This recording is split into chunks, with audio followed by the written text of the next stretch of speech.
दोस्तों नमस्कार, ये है मार्गदर्शन फॉर सिविल सर्विसेज। मैं अनुराग चौधरी। दोस्तों समसामयिक घटना चक्र दृष्टि 2023 करंट अफेयर्स वार्षिकी के अंतर्गत इस वीडियो में प्रस्तुत है अंतर्राष्ट्रीय सम्मेलन, अंतर्राष्ट्रीय निर्वाचन और आपदाओं से संबंधित महत्वपूर्ण घटनाओं का वार्षिक संकलन, जो विशेष रूप से यूपीपीसीएस प्रारंभिक परीक्षा 2023 के लिए बहुत ही उपयोगी है। तो आइए शुरू करते हैं अंतर्राष्ट्रीय घटनाओं की वार्षिकी का भाग 3। सबसे पहले आइए अंतर्राष्ट्रीय सम्मेलन के बारे में जान लेते हैं। दोस्तों, voice of global south summit, देखिए बहुत ही महत्वपूर्ण ये सम्मेलन है। 12-13 जनवरी 2023 के मध्य भारत द्वारा वॉयस ऑफ ग्लोबल साउथ शिखर सम्मेलन का आयोजन किया गया और ये एक नई और अनूठी पहल है, बहुत ही महत्वपूर्ण है दोस्तों। और ये पहल प्रधानमंत्री नरेंद्र मोदी के सबका साथ, सबका विकास, सबका विश्वास और सबका प्रयास विजन से प्रेरित है।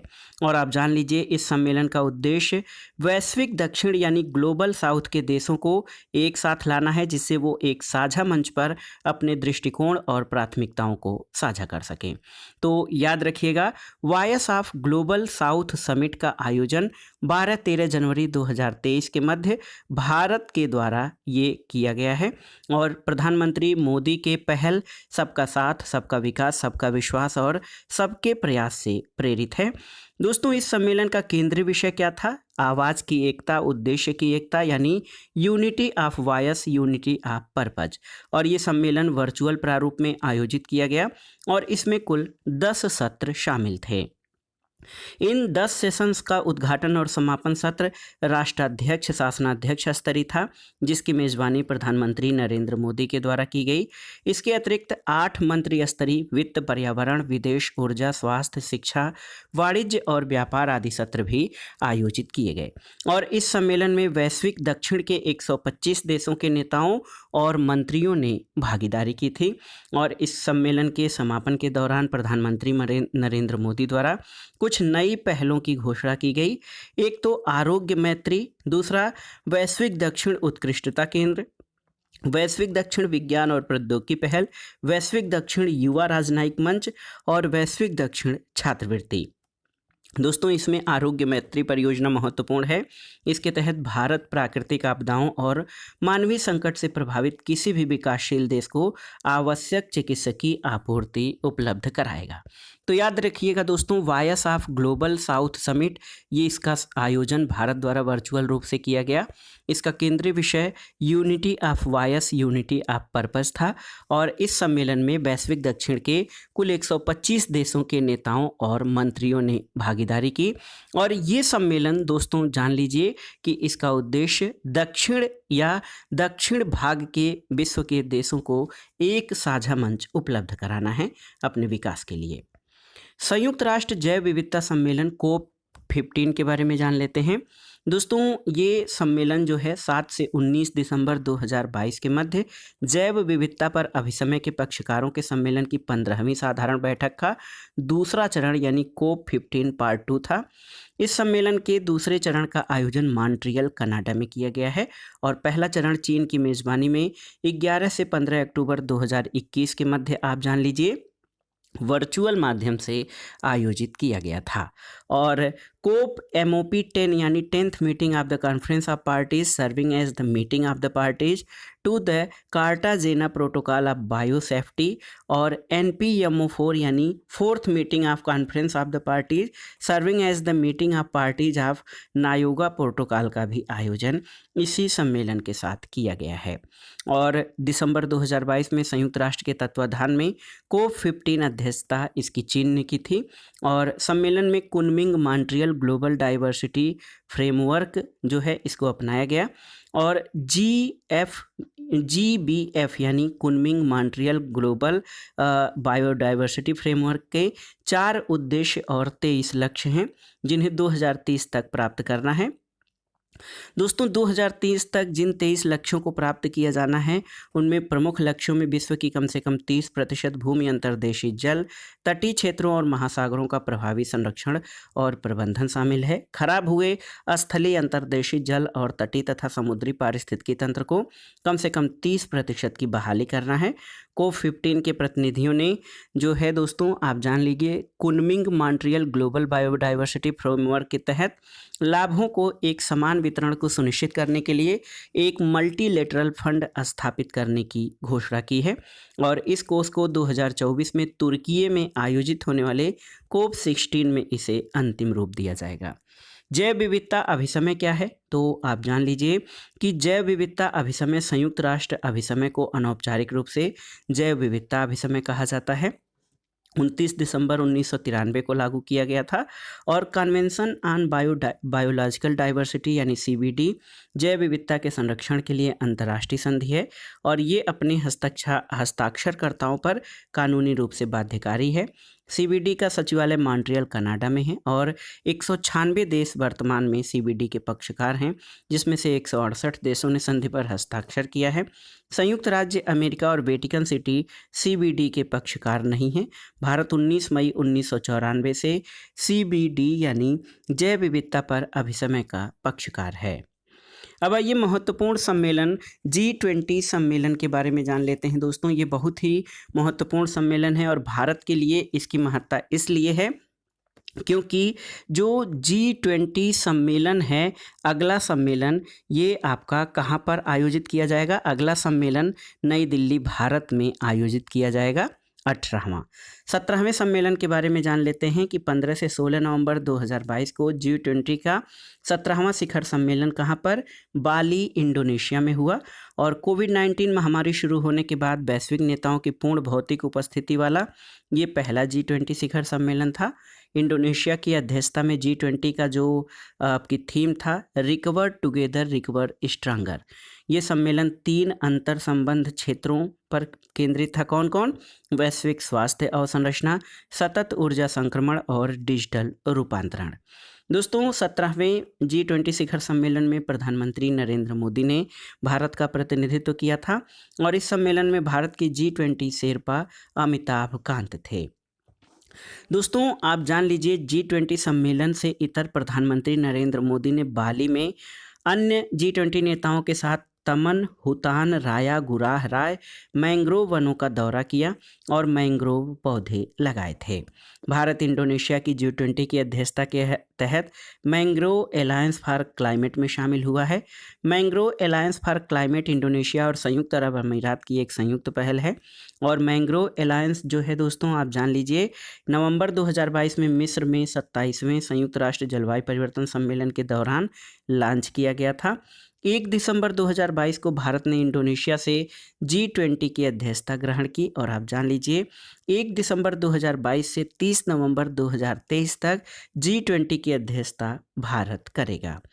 दोस्तों 17वां शिखर सम्मेलन G20 का बाली इंडोनेशिया में हुआ था, लेकिन भारत के लिए अब की महत्वपूर्ण ये है कि 18वां जो G20 सम्मेलन है, G20 शिखर सम्मेलन 18th G20 शिखर सम्मेलन ये 9 से 10 सितंबर 2023 के मध्य भारत में किया जाएगा। इम्पॉर्टेंट है। और भारत की G20 की अध्यक्षता वसुधैव कुटुंबकम या एक पृथ्वी एक कुटुंब एक भविष्य यानी one earth one family one future केंद्रीय विषय पर आधारित है। यह विषय महाउपनिषद के प्राचीन संस्कृत पाठ से लिया गया है। दोस्तों भारत की अध्यक्षता में G20 का जो लोगो है भारत के राष्ट्रीय ध्वज के जीवंत रंगों केसरिया, सफ़ेद, हरा और नीला से प्रेरित है। बहुत ही महत्वपूर्ण है। इसके अलावा दोस्तों इस लोगो में भारत के राष्ट्रीय पुष्प कमल के साथ पृथ्वी को दर्शाया गया है, जो चुनौतियों के बीच विकास को प्रदर्शित करता है। भारत के लिए G20 की अध्यक्षता अमृतकाल की शुरुआत का भी प्रतीक है। और 15 अगस्त 2022 से भारत की स्वतंत्रता की 75वीं वर्षगांठ से लेकर स्वतंत्रता की 100वीं वर्षगांठ तक 25 वर्षीय अवधि को अमृतकाल की संज्ञा दी गई है। ये इम्पॉर्टेंट है, याद रखिएगा। 2022 से लेकर ये 75वीं वर्षगांठ से लेकर 100वीं वर्षगांठ तक अमृतकाल है। G20 लोगों के नीचे देवनागरी लिपि में भारत लिखा है। और भारत की अध्यक्षता में आयोजित होने वाले G20 शिखर सम्मेलन के लिए विशेष आमंत्रित अतिथि देशों में बांग्लादेश, मिस्र, Mauritius, Netherlands, Nigeria, Oman, Singapore, Spain और UAE शामिल है। दोस्तों भारत में जो G20 शिखर सम्मेलन होगा उससे संबद्ध बैठकों का आयोजन केवल नई दिल्ली तक में ही सीमित नहीं है। भारत के 50 से अधिक शहरों में G20 की 200 से अधिक बैठकें आयोजित की जाएंगी और उत्तर प्रदेश के लखनऊ, वाराणसी, आगरा और ग्रेटर नोएडा में G20 से संबंधित बैठकों का आयोजन प्रस्तावित है।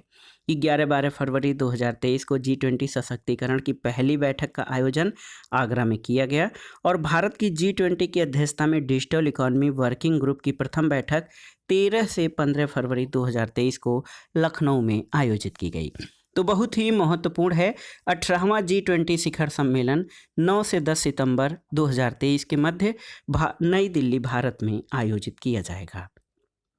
दोस्तों भारत वर्तमान में G20 ट्रोइका का हिस्सा है, जिसमें इंडोनेशिया, भारत और ब्राज़ील शामिल हैं और ये पहला अवसर है जब G20 ट्रोइका में 3 विकासशील और उभरती अर्थव्यवस्थाएं शामिल हैं। 2024 में G20 शिखर सम्मेलन का आयोजन ब्राज़ील में किया जाएगा और 2025 में ये दक्षिण अफ्रीका में प्रस्तावित है। G20 है क्या? तो G20 ग्रुप ऑफ 20 है। अंतर्राष्ट्रीय आर्थिक और वित्तीय व्यवस्था से संबंधित मामलों पर सहयोग और परामर्श का एक अनौपचारिक मंच है। इसकी स्थापना एशियाई वित्तीय संकट के बाद 1999 में हुई। इसमें 19 देश और यूरोपीय संघ शामिल है। 19 देशों के जो सदस्य हैं उनमें आप देखिए अर्जेंटीना, ऑस्ट्रेलिया, ब्राज़ील, कनाडा, चीन, France, Germany, Bharat, Indonesia, Italy, Japan, Mexico, रूस, सऊदी अरब, दक्षिण अफ्रीका, दक्षिण कोरिया, तुर्की, यूके और संयुक्त राज्य अमेरिका। दोस्तों G20 समूह के सभी सदस्य समग्र रूप से वैश्विक सकल घरेलू उत्पाद के लगभग 85% का, वैश्विक व्यापार के लगभग 75% का और विश्व की लगभग 2/3 जनसंख्या का प्रतिनिधित्व करते हैं। और इसके अलावा आप जान लीजिए दोस्तों G20 डिजिटल इनोवेशन अलायंस क्या है? तो ये 28 सितंबर 2022 को केंद्रीय मंत्री अश्विनी वैष्णव ने भारत की G20 की अध्यक्षता के हिस्से के रूप में G20 digital innovation alliance launch किया है और ये जो है इसका उद्देश्य G20 देशों के साथ आमंत्रित गैर सदस्य राष्ट्रों से स्टार्टअप द्वारा विकसित नवीन और प्रभावशाली डिजिटल तकनीकों को पहचानना, मान्यता देना और उन्हें अपनाने में सक्षम बनाना है। G20 डिजिटल इनोवेशन अलायंस शिखर सम्मेलन का आयोजन अगस्त 2023 में बंगलुरु में प्रस्तावित है। तो ये तो था G20 से संबंधित महत्वपूर्ण तथ्य एग्जाम की दृष्टि से। अब आइए देखते हैं संयुक्त राष्ट्र जलवायु परिवर्तन सम्मेलन 2022 के बारे में। तो संयुक्त राष्ट्र जलवायु परिवर्तन सम्मेलन 2022 कहाँ आयोजित किया गया है?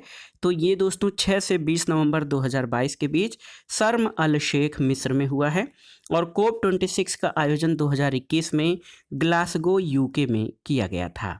COP27 में भारत के लाइफ स्टाइल फॉर एनवायरनमेंट की विषय वस्तु पर एक पैवेलियन स्थापित किया था और 2022 में प्रधानमंत्री नरेंद्र मोदी ने मिशन लाइफ को लॉन्च किया था। नवंबर 2021 में COP26 में प्रधानमंत्री ने लाइफ की अवधारणा प्रस्तुत की और लाइफ भारत के नेतृत्व में वैश्विक जन आंदोलन है जो पर्यावरण की सुरक्षा के लिए व्यक्तिगत और सामूहिक कार्रवाई को प्रेरित करता है। मिशन लाइफ की अवधि याद रखिएगा 2022 से 2028 तक है और ये मिशन व्यक्तियों और समुदायों को एक ऐसे जीवन स्तर को अपनाने के लिए प्रेरित करेगा जो प्रकृति के अनुकूल हो और उसे नुकसान न पहुंचाए और ऐसे जीवन स्तर को अपनाने वाले लोगों को प्रो प्लैनेट पीपल के रूप में मान्यता दी जाएगी।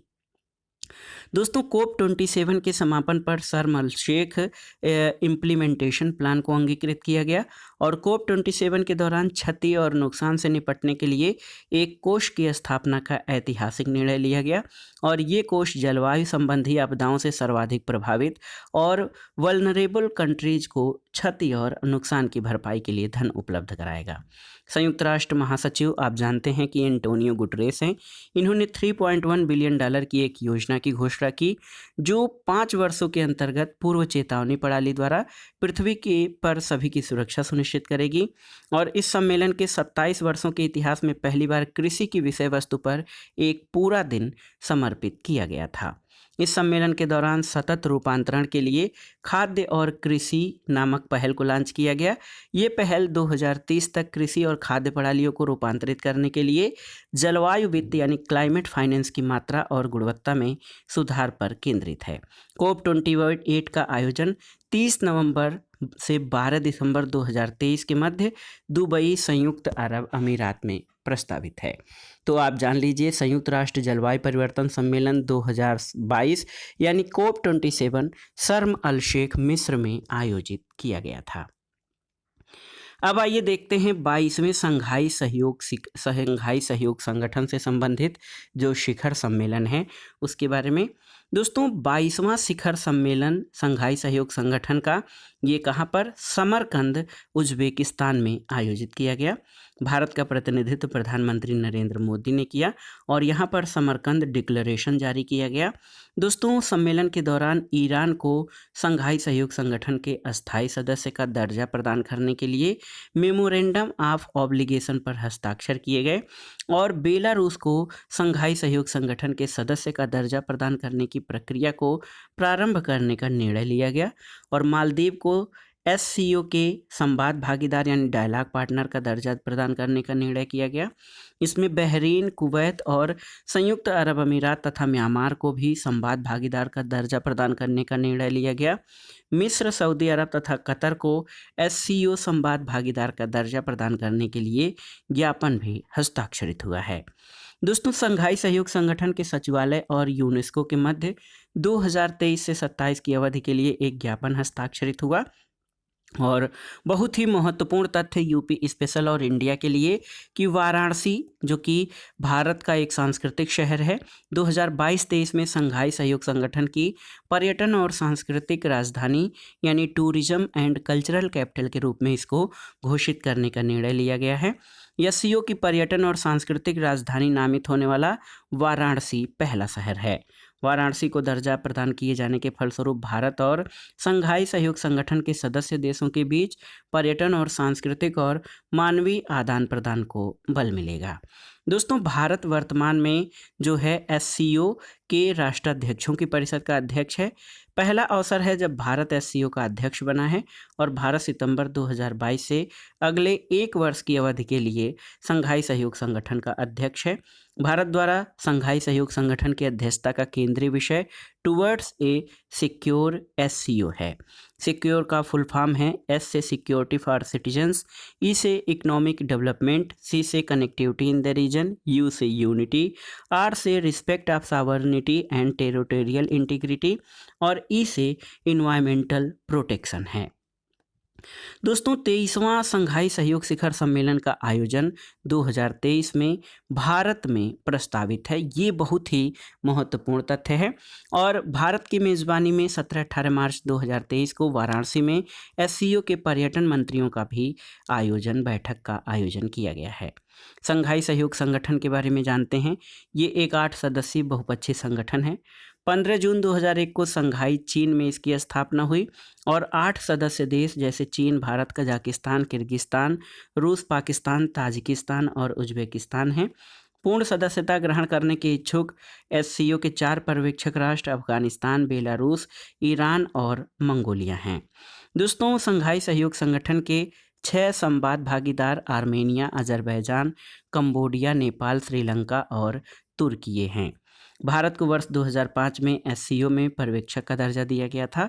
2017 में अस्ताना, कजाकिस्तान में आयोजित SCO शिखर सम्मेलन में इसे फुल मेंबर का दर्जा दिया गया।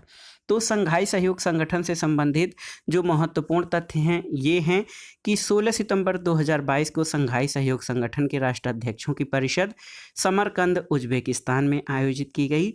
वाराणसी भारत के शहर को 2022-23 में संघाई सहयोग संगठन की पर्यटन और सांस्कृतिक राजधानी नामित किया गया है और ये अगला जो है दोस्तों जो अब की बैठक होना है संघाई सहयोग संगठन की, ये भारत में आयोजित होगी। तो याद रखिएगा 23वां संघाई सहयोग शिखर सम्मेलन जो है भारत में ये प्रस्तावित है।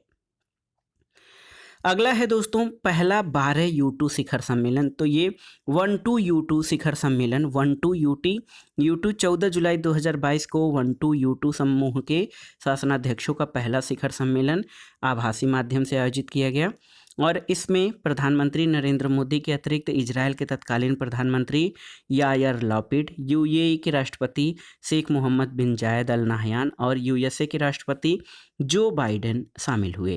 पहला 12 U2 शिखर सम्मेलन खाद्य सुरक्षा संकट और ऊर्जा पर केंद्रित था। और आप जान लीजिए भारत के संदर्भ में 2 संयुक्त परियोजनाओं की घोषणा की गई। भारत में एकीकृत खाद्य पार्कों की स्थापना और हाइब्रिड नवीकरणीय ऊर्जा परियोजना की। यूएई ने भारत में एकीकृत खाद्य पार्कों की श्रृंखला विकसित करने के लिए भारत में $2 बिलियन अमेरिकी डॉलर का निवेश करने की घोषणा की और यूएई वर्ष 2023 में UNFCCC COP28 का मेजबान देश है। I2U2 समूह ने गुजरात के द्वारका में हाइब्रिड नवीकरणीय ऊर्जा परियोजना का समर्थन करने की घोषणा की है और इस परियोजना में दोस्तों 300 मेगावाट के पवन और सौर क्षमता शामिल है। इस अक्षय ऊर्जा परियोजना के लिए अमेरिकी ट्रेड एंड डेवलपमेंट एजेंसी ने पहले से ही व्यवहार्यता अध्ययन के लिए लगभग 330 मिलियन अमेरिकी डॉलर का वित्त पोषण किया है और ये परियोजना भारत के वर्ष 2030 तक 500 गीगावाट गैर जीवाश्म ईंधन क्षमता प्राप्त करने में जो है अपना सहयोग करेगी।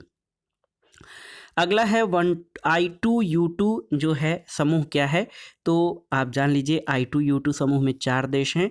I2 से जो है दोस्तों आप जान लीजिए कि जो I2U2 समूह है इसमें I2 इंडिया और इजराइल है, U2 USA और UAE है और 18 अक्टूबर 2021 के आयोजित उपर्युक्त 4 देशों के विदेश मंत्रियों की बैठक के दौरान इस समूह की परिकल्पना की गई थी।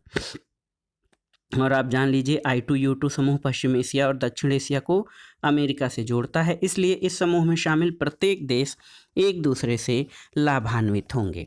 तो ये I2U2 समूह है दोस्तों, इसमें इंडिया, इजराइल, USA और संयुक्त अरब अमीरात शामिल हैं। अब आइए 48वें G7 शिखर सम्मेलन के बारे में जानते हैं। तो 48वें G7 शिखर सम्मेलन का आयोजन कहाँ पर हुआ? जर्मनी के दोस्तों जर्मनी के स्लास एलमाऊ बावेरियन आल्प्स जर्मनी में हुआ और 2022 में 7वां अवसर था जब जर्मनी में G7 शिखर सम्मेलन का आयोजन किया गया और इसके पहले 6 बार 78, 1985, 1992, 1999, 2007 और 2015 में जर्मनी में G7 शिखर सम्मेलन आयोजित हुआ था। दोस्तों G7 शिखर सम्मेलन के देश कौन कौन से हैं इसको जानना बहुत ज़रूरी है और आप जान लीजिए बहुत ही महत्वपूर्ण है। देखिए G7 शिखर सम्मेलन में 7 देश हैं, Germany, France, UK, Italy, Japan, Canada, America और यूरोपीय संघ। इसके अलावा जर्मनी में आमंत्रित अर्जेंटीना, भारत, इंडोनेशिया, सेनेगल, दक्षिण अफ्रीका और यूक्रेन ने भी पार्टनर कंट्रीज के रूप में भाग लिया। G7 शिखर सम्मेलन 2022 में भारत का प्रतिनिधित्व प्रधानमंत्री नरेंद्र मोदी के द्वारा किया गया था।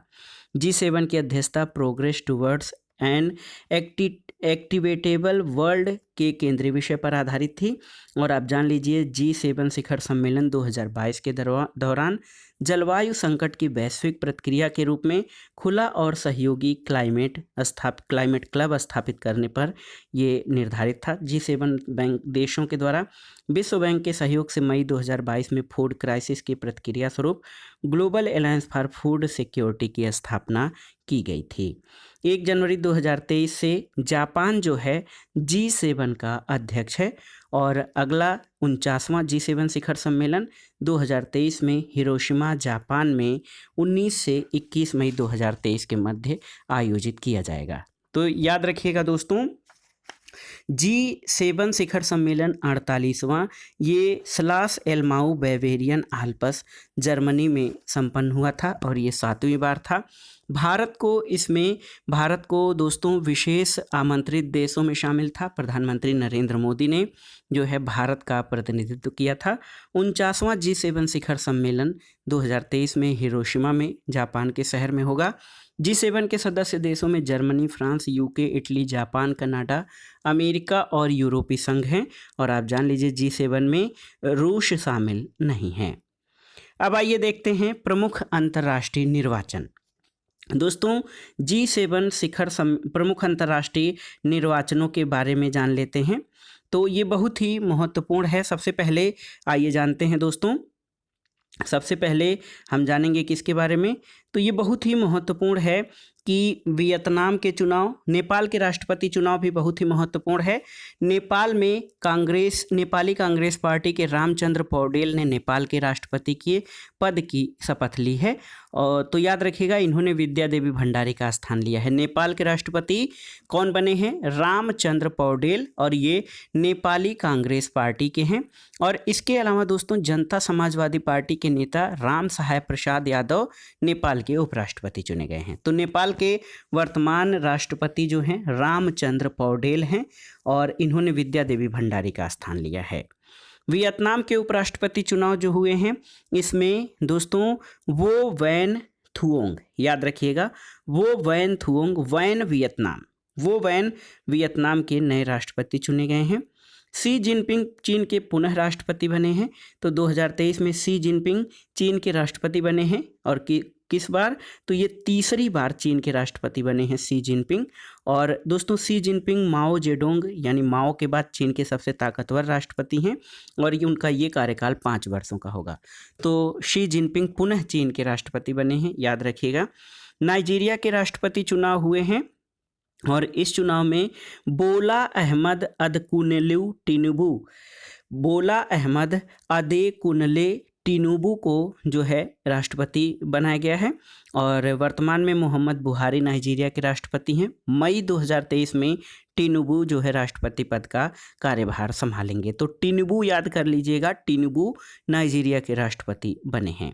इसके अलावा इक्वेटोरियल गिनी के प्रधानमंत्री, तो आप जान लीजिए कि पहली महिला प्रधानमंत्री इक्वेटोरियल गिनी में बनी है। इनका नाम है मैनुएला रोका बोटे, ये इक्वेटोरियल गिनी की पहली महिला प्रधानमंत्री बनी हैं।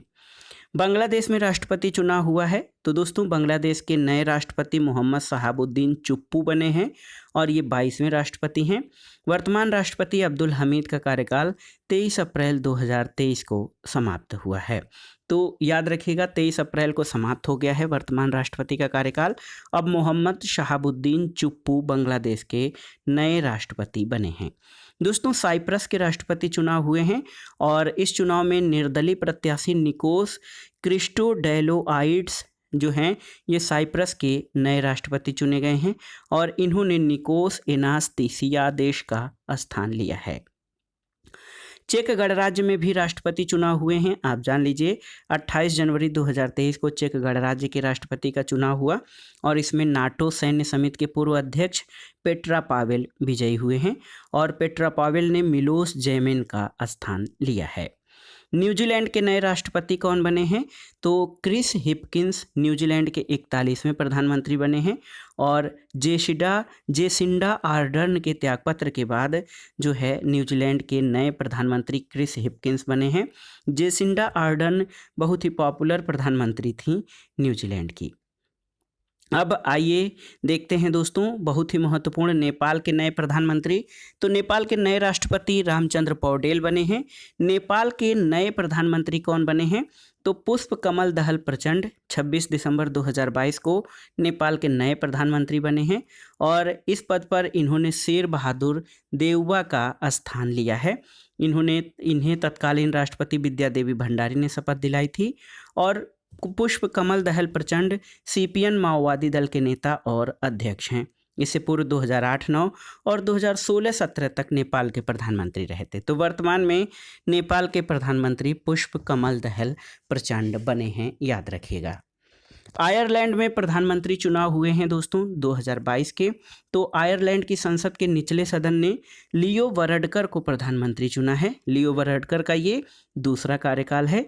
इसके पहले वो 2017 से 2020 तक आयरलैंड के प्रधानमंत्री रहे। और लियो वरडकर इम्पॉर्टेंट है एग्जाम की दृष्टि से, ये भारतीय मूल के हैं, महाराष्ट्र के रहने वाले, और ये आयरलैंड के अपने द्वितीय कार्यकाल के लिए प्रधानमंत्री चुने गए हैं।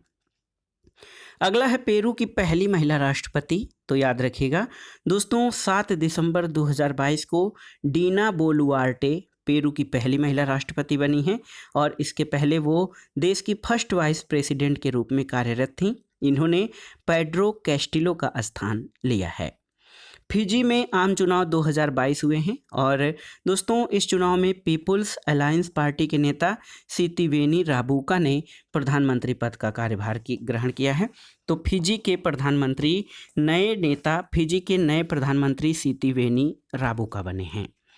मलेशिया में चुनाव हुए हैं और आप जान लीजिए मलेशिया के 10वें प्रधानमंत्री अनवर इब्राहिम बने हैं और इस पद पर इन्होंने इस्लाम साबरी याकूब का स्थान लिया है। 19 नवंबर 2022 को मलेशिया में आम चुनाव हुए थे। इस चुनाव में पकातन हरापन गठबंधन ने 222 सदस्य वाले संसद में कुल 82 सीटों पर दर्ज की है। 112 का बहुमत चाहिए था और इस गठबंधन ने जो है उमनो गठबंधन ने पकातन हरापन गठबंधन का साथ दिया था। स्लोवेनिया में नए राष्ट्रपति, तो आप जान लीजिए स्लोवेनिया में नताशा पिर्क मुसर ये प्रथम महिला राष्ट्रपति चुनी गई हैं स्लोवेनिया की।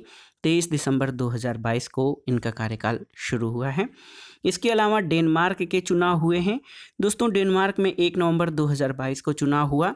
इस चुनाव में सोशल डेमोक्रेट्स पार्टी विजयी रही है और सोशल डेमोक्रेट्स पार्टी की नेता मेटे फ्रेडरिक्सेन ने 15 दिसंबर 2022 को जो है प्रधानमंत्री पद का कार्यभार ग्रहण किया और इनका प्रधानमंत्री के तौर पर दूसरा कार्यकाल है। इससे पहले वो 2019 में प्रधानमंत्री बनी थी और आप जान लीजिए मेटे फ्रेडरिक्सेन जो हैं डेनमार्क की दूसरी महिला और सबसे युवा प्रधानमंत्री हैं।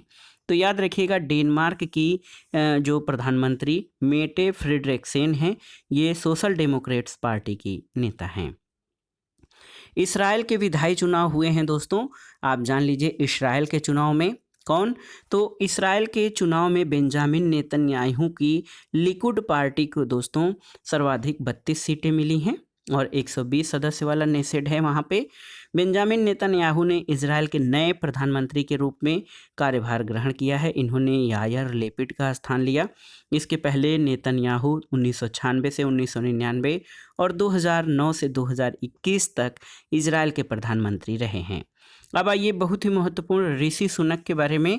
ऋषि सुनक ब्रिटेन के नए प्रधानमंत्री 25 अक्टूबर 2022 को बने हैं। याद रखिएगा इनकी पार्टी कंजर्वेटिव पार्टी है और ब्रिटेन के प्रधानमंत्री के रूप में इन्होंने कार्यभार ग्रहण किया है। इस पद पर इन्होंने लिज ट्रस का स्थान लिया और इस पद पर पहुंचने वाले वो भारतीय मूल के पहले ब्रिटिश और हिंदू प्रधानमंत्री हैं। ब्राज़ील में आम चुनाव 2022 हुए हैं दोस्तों। अक्टूबर 2022 में ब्राज़ील में राष्ट्रपति, उपराष्ट्रपति, नेशनल कांग्रेस के लिए चुनाव हुए और लुइस इनासियो लूला डी सिल्वा ये ब्राज़ील के नए राष्ट्रपति जो हैं चुने गए हैं। 1 जनवरी 2023 को इन्होंने कार्यभार ग्रहण किया और इसके पहले आप जान लीजिए लूला डी सिल्वा 2003 से 2010 तक ब्राज़ील के प्रधानमंत्री रहे थे। कोलंबिया के राष्ट्रपति चुनाव के बारे में जानते हैं। तो दोस्तों कोलंबिया में जो है 7 अगस्त 2022 को गुस्टाओ पेट्रो ने राष्ट्रपति के रूप में पदभार ग्रहण किया। वो कोलंबिया के राष्ट्रपति बनने वाले पहले वामपंथी नेता हैं और इन्होंने इवान डिक्यू का स्थान लिया है। 19 जून 2022 को गुस्टाओ पेट्रो ने राष्ट्रपति चुनाव में जीत दर्ज की थी। प्रमुख निर्वाचन अंतर्राष्ट्रीय निर्वाचनों के बाद आइए जानते हैं अंतर्राष्ट्रीय आपदाएं यानी डिजास्टर से संबंधित महत्वपूर्ण तथ्यों को। और ये सभी तथ्य आप जान लीजिए आपके यूपीपीसीएस प्रारंभिक परीक्षा वीडियो री एग्ज़ाम के लिए बहुत ही उपयोगी हैं। देखिए माउंट मेरापी ज्वालामुखी, तो सबसे महत्वपूर्ण इसमें क्या है, ये कहाँ पर स्थित है। तो माउंट मेरापी इंडोनेशिया के जावा द्वीप पर है और 11 मार्च को इसमें विस्फोट हुआ है। ये इंडोनेशिया का सबसे सक्रिय ज्वालामुखी है जो प्रशांत महासागर के रिंग ऑफ फायर में है। इस पर्वत की ऊंचाई, इस जो ज्वालामुखी पर्वत की ऊंचाई 2911 मीटर है। ये बेसाल्ट चट्टानों से बना है। तो याद रखिएगा माउंट मेरापी ये इंडोनेशिया के जावा द्वीप पर स्थित है। एक चक्रवात आया था फ्रेडी, ये 11 फरवरी 2023 को उष्णकटिबंधीय चक्रवात था। पहली बार मेडागास्कर तट पर इसने लैंडफॉल किया था 21 फरवरी को, और इस चक्रवात के प्रभाव में Mozambique, Zimbabwe, Malawi, Madagascar, Zambia और रीयूनियन द्वीप इसके प्रभाव में रहे। फ्रेडी चक्रवात ऑस्ट्रेलिया के तट पर विकसित हुआ और दक्षिण हिंद महासागर को पार करते हुए 8000 किलोमीटर की दूरी तय करके मेडागास्कर में लैंडफॉल किया। और दोस्तों ये अब तक के इतिहास में सर्वाधिक दिन 34 दिन तक रहने वाला चक्रवात है, और नासा के अनुसार इस चक्रवात ने इतिहास में किसी भी दक्षिणी गोलार्ध के तूफान की तुलना में सबसे अधिक संचित चक्रवात ऊर्जा होने का रिकॉर्ड बनाया है। संचित चक्रवात ऊर्जा एक ऐसा सूचक है जो किसी चक्रवात के जीवन काल के दौरान उससे संबद्ध पवन ऊर्जा की कुल मात्रा को मापता है, और इस चक्रवात को बहुत गंभीर यानी वेरी इंटेंस उष्णकटिबंधीय चक्रवात के रूप में वर्गीकृत किया गया है। 6 फरवरी 2023 को ऑस्ट्रेलिया मौसम विज्ञान ब्यूरो द्वारा फ्रेडी नाम दिया गया था। तो फ्रेडी चक्रवात दोस्तों 21 फरवरी 2023 को अफ्रीका के मेडागास्कर तट पर लैंडफॉल किया था यानी टकराया था, और उष्णकटिबंधीय चक्रवातों में ये इतिहास का सर्वाधिक दिन तक रहने वाला यानी 34 दिन तक इसकी जो है अवधि थी। एक और चक्रवात है गैब्रियल। गैब्रियल चक्रवात, तो दोस्तों 11 फरवरी 2023 को चक्रवात गैब्रियल ने न्यूजीलैंड में लैंडफॉल किया, और प्रारंभ में ये एक उष्णकटिबंधीय चक्रवात था जो न्यूजीलैंड में उपोष्णकटिबंधीय तूफान के रूप में बदल गया। 8 फरवरी 2023 को ऑस्ट्रेलियाई मौसम विज्ञान ब्यूरो ने इस चक्रवात को गैब्रियल नाम दिया था। इसको गंभीर श्रेणी 3 के तहत वर्गीकृत किया गया था, और ये चक्रवात 1968 में आए चक्रवात गिसेले के बाद न्यूजीलैंड से टकराने वाला सबसे घातक चक्रवात था। इस चक्रवात के बाद न्यूजीलैंड में नेशनल इमरजेंसी की घोषणा की गई, और न्यूजीलैंड के इतिहास में आपात की ये तीसरी उद्घोषणा थी। तो याद रखिएगा चक्रवात गैब्रियल ये फरवरी 2023 में न्यूजीलैंड में आया था। एक और महत्वपूर्ण आपात रहा तुर्की और सीरिया में भूकंप आया था। तो दोस्तों 6 फरवरी 2023 को दक्षिण और मध्य तुर्की और सीरिया में 7.8 तीव्रता का गंभीर भूकंप आया। भूकंप का जो एपी सेंटर था यानी अधिकेंद्र था वो दक्षिण मध्य तुर्की में गंजिया टेप शहर के पास था। इस भूकंप में दोनों देशों के लगभग 57,000 लोगों की मृत्यु हुई। 6 फरवरी 2023 को भारत सरकार द्वारा दोनों देशों में त्वरित राहत और बचाव अभियान के लिए ऑपरेशन दोस्त शुरू किया गया। तो ये इम्पॉर्टेंट है। तुर्की और सीरिया में भूकंप से बचाव के लिए भारत द्वारा ऑपरेशन दोस्त शुरू किया गया था। भारत ने मलबे के नीचे फंसे लोगों की पहचान के लिए गरुड़ एरोस्पेस के ड्रोन, द्रोणी और डॉग स्क्वाड का प्रयोग किया। भारत ने राहत सामग्री और राष्ट्रीय रक्षा प्रतिक्रिया बल को भेजने के लिए C-17 ग्लोब मास्टर 3rd विमान का सहारा लिया था। और आप जान लीजिए कि 2022 में रूस द्वारा यूक्रेन पर आक्रमण के दौरान भारत ने पड़ोसी देशों से भारतीय नागरिकों को सुरक्षित निकालने के लिए ऑपरेशन गंगा चलाया था, और तुर्की और सीरिया में भूकंप के लिए लोगों को सहायता देने के लिए भारत द्वारा ऑपरेशन दोस्त शुरू किया गया था। एक महत्वपूर्ण आपदा जोशीमठ भूधसाव। तो जनवरी 2023 में इसरो की एक रिपोर्ट में जोशीमठ में 27 दिसंबर 2022 और 8 जनवरी 2023 के मध्य 5.4 सेंटीमीटर का भूधसाव का खुलासा किया गया। जोशीमठ उत्तराखंड के चमोली में एक छोटा शहर है, और नवंबर 2022 के मध्य जोशीमठ में 9 सेंटीमीटर का धसाव उत्पन्न हुआ। इसरो ने इस रिपोर्ट को तैयार करने के लिए कार्टोसैट 2S उपग्रह का सहारा लिया था। जोशीमठ भारत के भूकंपी जोन 5th में स्थित है, जो उच्च जोखिम वाले क्षेत्र में आता है। एक और चक्रवात के बारे में जानते हैं, चक्रवात मैंडस। तो मैंडस चक्रवात भारत के पूर्वी तट पर बंगाल की खाड़ी से उत्पन्न उष्णकटिबंधीय चक्रवात टकराया था, और इसका लैंडफॉल मामल्लपुरम तमिलनाडु के आसपास था।